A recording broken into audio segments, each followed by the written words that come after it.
Hello guys, ഒരു instant തക്കാളി ദോശ ഉണ്ടാക്കിയാലോ? ബാ നോക്കാം.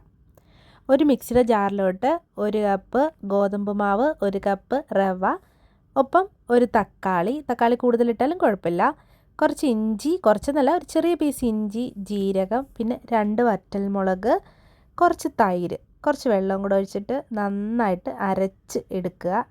അതിനകത്തോട്ട് നമുക്ക് കുറച്ച് ഉപ്പും കുറച്ച് ബേക്കിംഗ് സോഡ ഇടാം. ബേക്കിംഗ് സോഡ വേണമെങ്കിൽ ഇട്ടാൽ മതി, ഓപ്ഷനിലാണ്. അത് നമ്മൾ ആ ദോശ ഉണ്ടാക്കുന്ന ടൈമിൽ മാത്രം ഇട്ടാൽ മതി. ബേക്കിംഗ് സോഡ ഇല്ലാതെ നമുക്കിത് ഉണ്ടാക്കിയെടുക്കാം. ചൂടായ പാനിലോട്ട് ഇനി അതൊന്ന് ഒഴിച്ചു കൊടുക്കണം. ഒന്ന് ചെറുതായിട്ടൊന്ന് പരത്തിയിട്ട് ഒന്ന് അടച്ച് വെച്ച് ആവി കയറ്റി ഒന്ന് വേവിക്കുക. അപ്പോഴത്തേക്ക് ചെറുതായിട്ട് കുമിളകളൊക്കെ വരും. നല്ല സോഫ്റ്റാണ് ഗൈസ്. രാവിലെയൊക്കെ ദോശമാവൊന്നും ഇല്ലാതെ വന്നു കഴിഞ്ഞാൽ നമുക്ക് പെട്ടെന്ന് ഉണ്ടാക്കിയെടുക്കാം. പിന്നെ ബേക്കിംഗ് സോഡയൊന്നും ഇടാതിരുന്നാൽ നല്ല ഹെൽത്തി ആയിട്ടുള്ള ഒരു ബ്രേക്ക്ഫാസ്റ്റാണ്. മുട്ടക്കറിയോ ചമ്മന്തിയോ ഒക്കെ ഉണ്ടെങ്കിൽ സംഭവം പൊള്ളിയാണ്. എല്ലാവരും ഒന്ന് ട്രൈ ചെയ്ത് നോക്കണേ. അപ്പോൾ ബൈ ഗൈസ്.